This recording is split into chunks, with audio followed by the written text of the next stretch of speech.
अस्सलाम वालेकुम नाज़रीन कराम। कल पाकिस्तान के मीडिया और सोशल मीडिया के ऊपर एक खबर चलती रही कि इमरान खान ने 9 मई के हवाले से बहुत बड़ा इतराफ़ कर लिया है। इमरान खान ने यह कहा है कि GHQ के सामने मैंने अपनी पार्टी को कहा था कि आपने जाकर धरना देना है। सोशल मीडिया पर, मीडिया पर, इवन के कुछ टीवी चैनल्स ने बाकायदा ब्रेकिंग न्यूज़ चलाई कि इमरान खान ने यह इतराफ़ कर लिया है। और आज इमरान खान ने मुलाकात की है अपने, जो आप कह लें कि एक ऐसा वकील जो फ्रंट से लीड कर रहा है इमरान खान की टीम को, सलमान अकरम राजा, उनके साथ इमरान खान ने आज मुलाकात की और इमरान खान ने हकीकत बताई है कि हकीकत क्या है। इसके अलावा इस्लामाबाद हाई कोर्ट के एक जज, आपको पता है कि 6 जजेस ने खत लिखा था।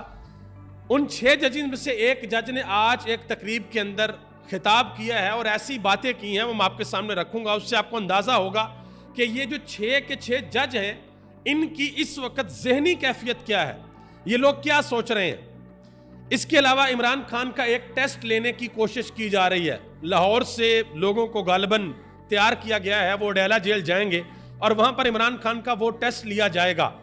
अब वो टेस्ट है क्या और आमतौर पर वो टेस्ट किन लोगों का लिया जाता है, ये तफसीलात भी आपके सामने रखूंगा।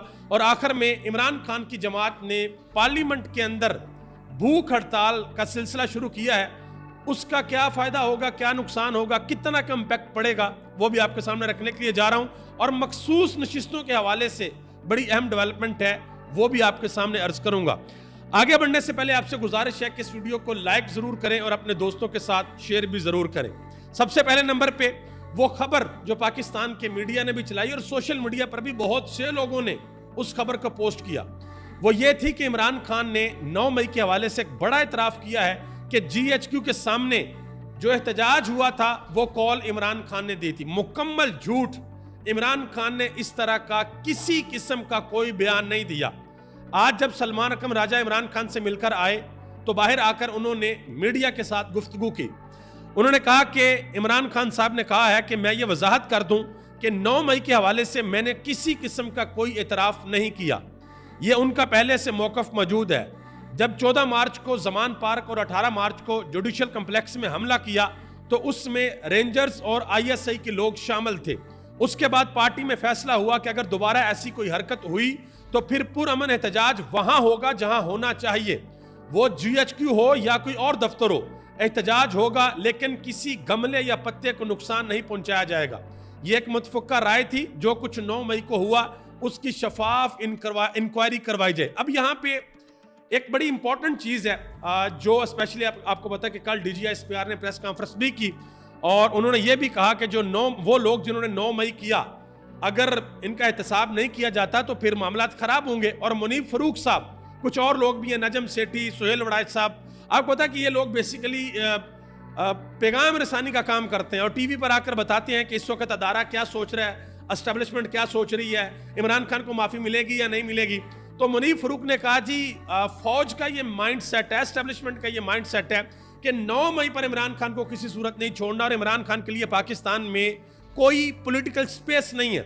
और इमरान खान अंदर से क्या कह रहे हैं, इमरान खान ने आज जो बयान दिया वो मैं आपके सामने रखता हूं। इमरान खान ने कहा कि तमाम कुव्वतें जान लें कि पाकिस्तान तहरीक इंसाफ को खत्म करना अब तुम्हारे लिए मुमकिन नहीं। अगर तुम मेरा एक वर्कर उठाओगे तो आगे से 10 खड़े हो जाएंगे। इमरान खान ने कहा कि किसी भी सूरत मैं अपने असूलों के ऊपर कोई समझौता नहीं करूंगा। अगर कोई ये समझ ले कि मैं 1 साल हो गया मुझे जेल के अंदर और मैं किसी किस्म का कोई कॉम्प्रोमाइज कर लूंगा, पीछे हटूंगा, डरूंगा, झुकूंगा, या जिस तरीके से जरदारी साहब या नवाज शरीफ साहब, आपको पता है कि ये डीलें करके बाहर रहते रहे हैं। जरदारी साहब ने बयान दिया ईंट से ईंट बजा दूंगा, उसके बाद दुबई रहे थे जाके। नवाज शरीफ साहब 2 मरतबा, एक दफा जद्दा, एक दफा लंदन चले गए, दोबारा आके फिर वो मरियम नवाज साहबा कहा करती थी कि मुझे वो रास्ता आता है, वो बड़ा आसान रास्ता है, उस रास्ते में झुकना पड़ता है, पॉलिश करनी पड़ती है। और आज पाकिस्तान के बड़े बड़े सहाफ़ी ये दावा कर रहे हैं कि शहबाज शरीफ से ज्यादा अगर एस्टेब्लिशमेंट के साथ इस वक्त किसी की ख्वाहिश है कि मेरी बन कर रहे तो वो मोहतरमा मरियम नवाज है, क्योंकि वो अगली टर्म में पाकिस्तान की वजीर आजम बनना चाहती हैं। तो इमरान खान का क्लियरली ऐलान है कि भाई किसी किस्म की ना मैं डील करूंगा और ना किसी किस्म की कोई पॉलिटिकल डील दूंगा, ये उनका वाज़ेह ऐलान है। आगे आ जाए, इस्लामाबाद हाई कोर्ट के एक जज हैं जस्टिस तारक महमूद जहांगीरी। ये वही जज हैं जिनके सामने इस्लामाबाद के 3 हलकों का केस लगा हुआ है इलेक्शन ट्रिब्यूनल में। और इस्लामाबाद की तीनों सीटों से पाकिस्तान मुस्लिम लीग नून के जो जीते हुए उम्मीदवार हैं बकौल पीटीआई वो फॉर्म 47 के जीते हुए हैं। उन तीनों ने फॉर्म 45 इलेक्शन ट्रिब्यूनल के सामने नहीं रखे। ये वो जज हैं और इनका शुमार उनके अंदर भी होता है जिन 6 जजेस ने खत लिखा सुप्रीम जुडिशल काउंसिल को कि हमारे काम के अंदर मुदाखलत की जा रही है। उन्होंने आज क्या बातें की हैं? उन्होंने कहा कि जो जज जानबूझकर गलत फैसला करता है उस पर अल्लाह का कहर नाजल हो। मजीद उन्होंने कहा कि सबसे बड़ी अदालत अल्लाह की अदालत है। मेरा ईमान है कि एक दिन हमने उस अदालत के अंदर भी पेश होना है। जो जज गलत फैसले करता है वो अल्लाह की अदालत में जाकर जवाबदेह होगा। इसके अलावा एक चीज उन्होंने और कही। उन्होंने कही कि जब हम अपने घर जाते हैं तो कभी कभी हमें रातों को नींद नहीं आती इस डर और खौफ की वजह से कि कहीं ऐसा ना हो कि हम उस मसनद के ऊपर और उस कुर्सी के ऊपर बैठकर कोई गलत फैसला कर दें, जिसको सजा होनी हो वो बरी हो जाए और जिसने बरी होना हो उसको सजा हो जाए। हमें ये डर और खौफ लगा रहता है। तो आप इन बातों से अंदाजा लगा लें कि वो जो 6 के 6 जजेस हैं जिन्होंने सुप्रीम जुडिशल काउंसिल के अंदर खत लिखा था, उनकी जहनी कैफियत क्या, वो क्या सोचते हैं, वो किस तरह का इरादा रखते हैं और मजीद आगे इस्लामाबाद हाई कोर्ट में वो आगे किस तरह के काम करने के लिए जा रहे हैं। आप इससे बखूबी अंदाजा लगा सकते हैं। अगली खबर है और ये बिल्कुल नई खबर है। इस हवाले से पहले अभी तक कोई खबर नहीं आई थी और ये खबर है मुराद सईद के हवाले से। केपीके के अंदर आपको पता है कि 2/3 मेजोरिटी के साथ पाकिस्तान तहरीक इंसाफ की गवर्नमेंट है। उस असेंबली के अंदर, केपीके की असेंबली के अंदर आज मुराद सईद के खिलाफ जितने भी मुकदमात हैं उन मुकदमात को ख़त्म करने के लिए, उनको सिक्योरिटी फराहम करने के लिए और उनको तमगा शुजात से नवाजने के लिए करारदाद मंजूर की गई है। लेकिन इमरान खान ने 2-3 लोगों के बारे में कहा हुआ है, उनमें मुराद सईद भी शामिल है, 1-2 लोग और हैं पाकिस्तान तहरीक इंसाफ के, वो भी शामिल है। हमाद अजहर भी शामिल थे इस लिस्ट के अंदर और मोनस सलाई भी शामिल थे इस लिस्ट के अंदर। इन 3 लोगों में इमरान खान ने कहा कि जब तक मैं ना कहूं तुम लोगों ने बाहर नहीं आना। जिस दिन मैं खुद बाहर आऊंगा मैं तुम लोगों को निकाल लूंगा, मेरी गैर मौजूदगी में तुम लोगों ने बाहर नहीं आना। अब मुराद सईद के हवाले से इस तरह की करारदाद आना और अब देखते हैं कि ये आगे इसके ऊपर इंप्लीमेंटेशन भी होगी या नहीं होगी। आगे आ जाए जी, पाकिस्तान तहरीक इंसाफ जारी है जी भूख हड़ताल, अलामती कैंप लगाने के लिए। अब सवाल यहां पर यह होता है कि क्या इसका कोई इंपैक्ट पड़ेगा, कोई फायदा होगा? मेरी नजर में तो इसका किसी भी किस्म का कोई फायदा नहीं होगा। आप 4 बजे से लेकर शाम 7 बजे तक भूख हड़ताल कैंप लगाएं, उसका क्या फायदा होगा? कोई फायदा नहीं होगा।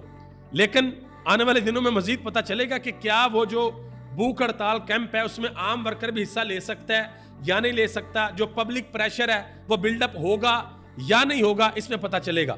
मखसूस नशिस्तों के हवाले से पाकिस्तान तहरीक इंसाफ के अंदर इस वक्त बहुत सी बातें हो रही हैं और सोशल मीडिया के ऊपर लोग बहुत से सवाल पूछ रहे हैं और सख्त सवाल पूछ रहे हैं कि जिन खवातीन को आपने मखसूस नशिस्तें देनी है जरा सोच समझ के दीजिएगा।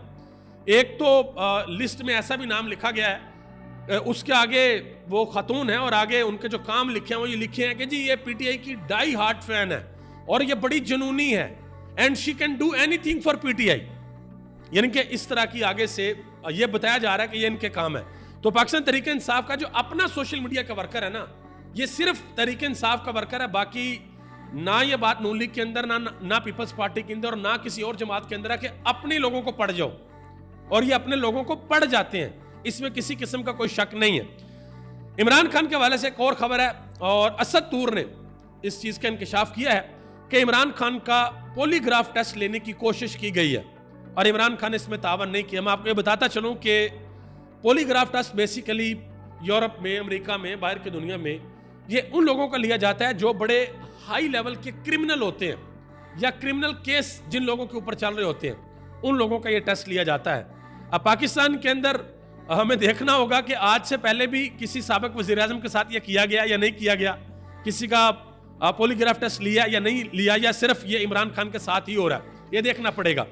ज़रताज गुल वज़ीर ने आज एक बड़ा अहम बयान दिया, स्पेशली उन लोगों के हवाले से जो अब पाकिस्तान तहरीक इंसाफ में वापस आना चाहते हैं, उसमें फवाद चौधरी हैं और लोग हैं। ज़रताज गुल वज़ीर ने कहा कि हम भी औलादों वाले थे, हमारे भी बच्चे थे, हमारा भी घर बार था, हमारे भी कारोबार थे, हमारे भी माँ बाप थे, सब कुछ था हमारा, लेकिन हमने सख्तियां बर्दाश्त की हैं, सब कुछ हमने बर्दाश्त किया है और जीत कर आए हैं, इमरान खान के नाम पर जीत के आए, हमारा कोई वोट नहीं था।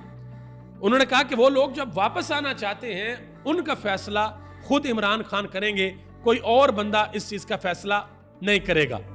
2-3 लोग हैं जिनके बारे में खबर आ रही है कि उनको यह कहा गया कि मखसूस नशिस्तों के हवाले से आप कोई नाम दे दें या खुद आ जाएं, उन्होंने आगे से मुकम्मल इनकार कर दिया कि नहीं, ये हमारी पार्टी की आइडियोलॉजी के खिलाफ है, हम ऐसा नहीं कर सकते। उसमें से एक अजहर मशवानी है जो पाकिस्तान तहरीक इंसाफ को सोशल मीडिया को लीड करते हैं, इन दोनों पाकिस्तान के अंदर नहीं है।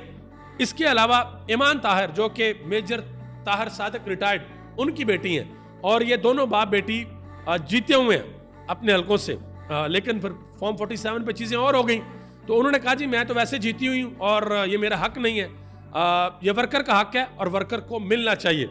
ये तमाम तरह अपडेट्स थी जो मैंने आपके सामने रख दिया। चेक और आखिर में एक और खबर आपको होता है कि कल तहरीक इंसाफ का जो दफ्तर है उसको सील कर दिया गया था। आज अदालत के अंदर ये केस लगा, तो अदालत के अंदर ये बताया गया कि इस्लामाबाद का जो मेट्रोपॉलिटन कॉरपोरेशन है उन्होंने इस दफ्तर को सील किया है कि जी स्टैंडर्ड के मुताबिक उस बिल्डिंग के अंदर काम नहीं हुआ। जैसे मिसाल के तौर पर बिजली की वायरिंग ठीक नहीं है, जो सीवरेज है वो ठीक नहीं है, अगर कोई आसमानी बिजली आ जाती है तो उसके हवाले से वहाँ पर कोई सहूलियत नहीं है। अब यहाँ पर भी देखना होगा कि ये नून लीग का जो रायबंड के अंदर ऑफिस है, यहाँ पर ये चीज़ें हैं, जो बिलावल हाउस है इस्लामाबाद के अंदर, उसके अंदर ये चीज़ें हैं, या जो कराची के अंदर दफातर हैं, जो पीपल्स पार्टी के PMLN के जो हेड ऑफिस है वहाँ पर भी ऐसा है, या फिर ये स्पेशल चीज़ें हैं जो पाकिस्तान तहरीक इंसाफ के लिए पिछले 2 साल से उतर रही हैं, और ये ऐसा किया जाता है। और होगा क्या कि अदालत इसको डिसमिस कर देगी, लेकिन लोगों को परेशान करने के लिए और पॉलिटिकली अपनी तरफ से नुकसान पहुंचाने के लिए ये सब कुछ वजारत दाखिला के अंडर होता है, आपको पता है इस चीज़ का। तो ऑनरेबल जनाब मोहतरम मोहसिन नकवी साहब हमारे वजीर दाखिला हैं, कितना नुकसान पहुंचा लेंगे और कहां तक जाएंगे ये आने वाला वक्त बताएगा। आप सबका बहुत बहुत शुक्रिया। पाकिस्तान जिंदाबाद, पाकिस्तान के अवाम और पाकिस्तान के इदारे पाइंदाबाद।